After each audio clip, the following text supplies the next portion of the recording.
Assalamualaikum warahmatullahi ta'ala wabarakatuh. Alhamdulillahi rabbil alamin. Wassalatu wassalamu ala ashrafil anbiya'i wal mursalin Sayyidina Muhammadin wa ala alihi wa sahbihi ajma'in, amma ba'du.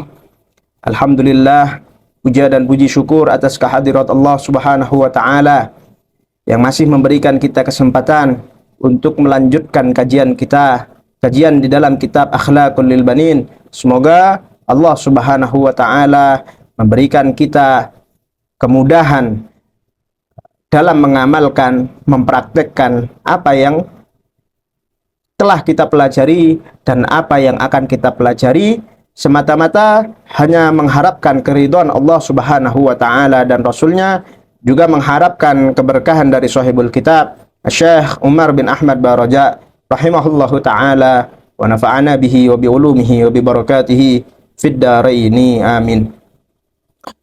Alhamdulillah, kita sudah memasuki adabul muhadatsah yang nomor 6, etika ketika berbicara, yang mana beliau menyampaikan di sini wa min adabil muhadatsati aidan, di antara etika ketika berbicara itu adalah antahtarisa minal kalimatil badi'ati wa minas sabbi wal la'ni. Hendaknya bagi diri kita untuk menjaga lesan kita, menjaga perkataan kita, supaya apa yang keluar daripada lesan kita, apa yang kita katakan itu bukanlah termasuk dari kalimat-kalimat yang buruk, kalimat-kalimat yang keji, juga kalimat-kalimat yang menimbulkan celaan dan juga suatu laknat. Waqad warada laisal mu'minu bi ta'anin wala la'anin wala fahishin wala badhi'in.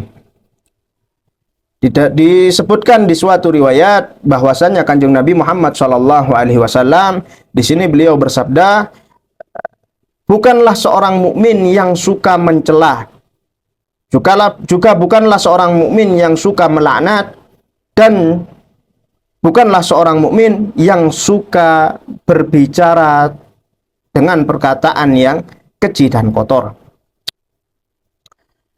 Kemudian pesan beliau, wa anta jatanibal ghibata wal kadhiba wan namimata. Qala Allah Ta'ala wa la yaghtab ba'dukum ba'dha. Ayuhibbu ahadukum ay ya'kula lahma akhihi maitan fakarihtumu. Janganlah salah seorang dari kalian, firman Allah subhanahu wa ta'ala di dalam surat Al-Hujurat ayat 12 yang berbunyi, janganlah salah seorang dari kalian itu menggunjing orang lain. Ayuhibbu ahadukum ayyakula lahma akhihi maita. Apakah salah seorang dari kalian itu menyukai memakan daging saudaranya sendiri dalam keadaan mati? Fakarihtumu, tentu kalian akan enggan akan hal tersebut. Di dalam suatu hadis yang dinukil oleh Al-Imam Ibnu Katsir di dalam tafsirnya mengenai ayat tersebut, bahwasanya salah satu daripada ancaman, salah satu daripada adab bagi pelaku ghibah itu adalah sesuai yang disabdakan Kanjeng Nabi Muhammad SAW dari Anas bin Malik radhiyallahu ta'ala anhu. Qala Rasulullah sallallahu alaihi wasallam, beliau berkata bahwasanya Kanjeng Nabi Muhammad sallallahu alaihi wasallam bersabda, lamma urija bi marartu biqaumin lahum adfarun min nuhas. Ketika aku dimi'rajkan, kata Kanjeng Nabi Muhammad sallallahu alaihi wasallam, marartu biqaumin, aku berjalan kepada salah satu kaum, lahum adfarun min nuhas, mereka memiliki kuku dari tembaga. Yakhmashuna wujuhahum wa sudurahum, mereka mencabik-cabik wajah dan dada mereka. Qultu man haula ya Jibril. Kemudian kata Kanjeng Nabi Muhammad sallallahu alaihi wasallam, siapa mereka wahai malaikat Jibril? Qala haula alladziina ya'kuluna luhuman nas wa yaqa'una fi a'radihim. Kemudian malaikat Jibril berkata kepada Kanjeng Nabi Muhammad SAW, mereka lah orang-orang yang suka memakan daging saudaranya sendiri. Dalam artian mereka lah pelaku-pelaku ghibah. Wa yaqa'una fi a'radihim, dan juga mereka lah yang suka menjatuhkan martabat saudaranya sendiri.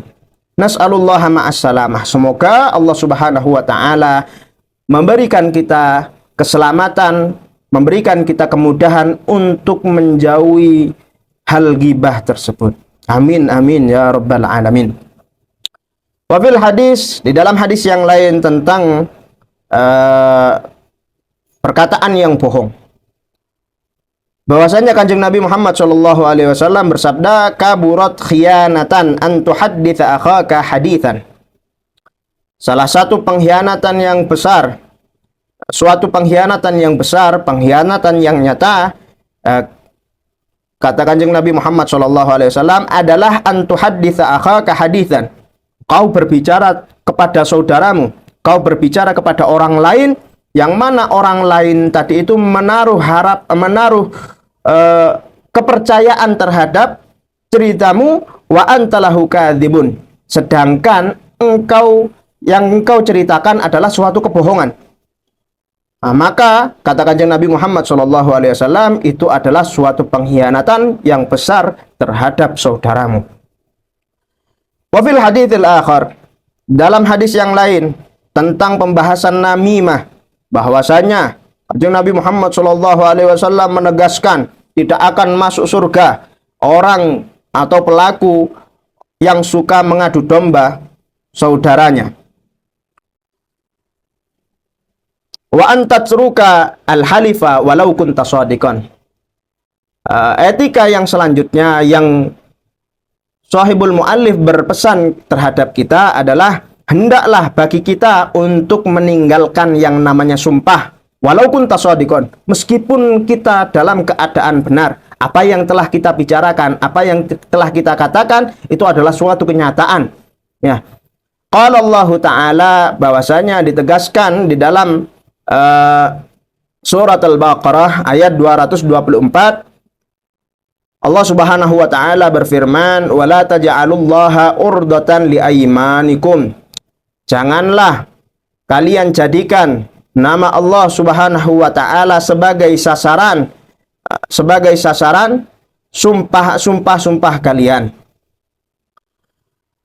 Wa an la tatakallama bijahlin fa idza su'ilta an syai'in la ta'lamuhu fala tastahi an taqula Allahu a'lam aw la adri. Kemudian etika berbicara, adabul muhadatsah yang selanjutnya adalah hendaklah bagi kita untuk tidak mengatakan, tidak berbicara mengenai hal yang kita tidak mengetahui akan hal tersebut. Fa idza su'ilta an syai'in la ta'lamu, ketika kita ditanya tentang sesuatu yang tidak kita ketahui, fala tastahi, janganlah kita malu untuk mengucapkan Allahu a'lam aw la adri. Allah Subhanahu wa taala yang lebih mengetahui, atau janganlah sungkan-sungkan untuk mengucapkan saya tidak tahu. Hal ini yang dipraktekkan oleh Al-Imamul Malik, Al-Imamul Madhab, yang mana ketika beliau disodorkan 40 pertanyaan, kemudian 36 dari pertanyaan itu beliau menjawab la adri, saya tidak mengetahui. Sesungguhnya yang pantas bergelar ulama adalah yang ilmunya menjadikan takut kepada Allah Subhanahu wa taala, seperti Al-Imamul Malik, Imamul Madhab. Beliau berani untuk mengatakan tidak tahu karena memang beliau dalam keadaan tidak mengetahui akan hal tersebut. Itulah hal yang dicontohkan, adab, etika yang dicontohkan oleh Al-Imamul Malik rahimahullahu ta'ala wa nafa'ana bih. Sahibul kitab menegaskan bahwasanya fa inna dzalika la yad'u min qadrik. Sesungguhnya hal tersebut tidaklah menurunkan derajatmu, ya. Bal yarfa'u maqamaka indallahi wa indan nas. Ya. Bahkan hal tersebut yaitu menjawab tidak tahu ketika kita ditanya akan sesuatu yang memang kita tidak mengetahui akan hal tersebut, itu akan mengangkat derajat kita di sisi Allah dan mengangkat diri kita, mengangkat derajat kita di sisi manusia. Wa yadullu ala quwwati dinika wa taharati qalbik. Tidak hanya itu, hal tersebut juga menunjukkan atas kuatnya agama kita, taharati qalbik, kesucian hati kita, wa tanalu bidzalika thawabal ilmi. Dan dengan hal tersebut kita akan menggapai atau memperoleh pahalanya ilmu. Walidzalika qala asy-Sya'biyyu rahimahullahu taala la adri nisfal ilm. Ya. Dan hal ini juga yang disebutkan oleh Al-Imam Asy-Sya'bi rahimahullahu taala bahwasanya kalimat la adri nisfal ilm. Kalimat la adri nisfal ilm. Ya, la adri nisfal ilm. Bahwasanya ucapan la adri, saya tidak mengetahui, itu adalah atau menunjukkan atas separuh ilmu yang kita miliki. Semoga Allah Subhanahu wa taala memberikan kita kemudahan untuk mengamalkan, mempraktekkan apa yang telah kita pelajari pada hari ini.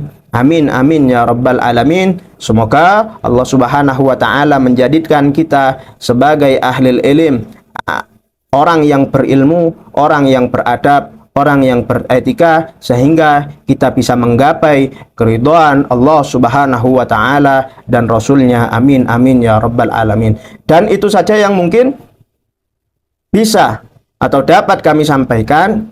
Wallahul musta'an wa alaihi tuklan. Assalamualaikum warahmatullahi taala wabarakatuh.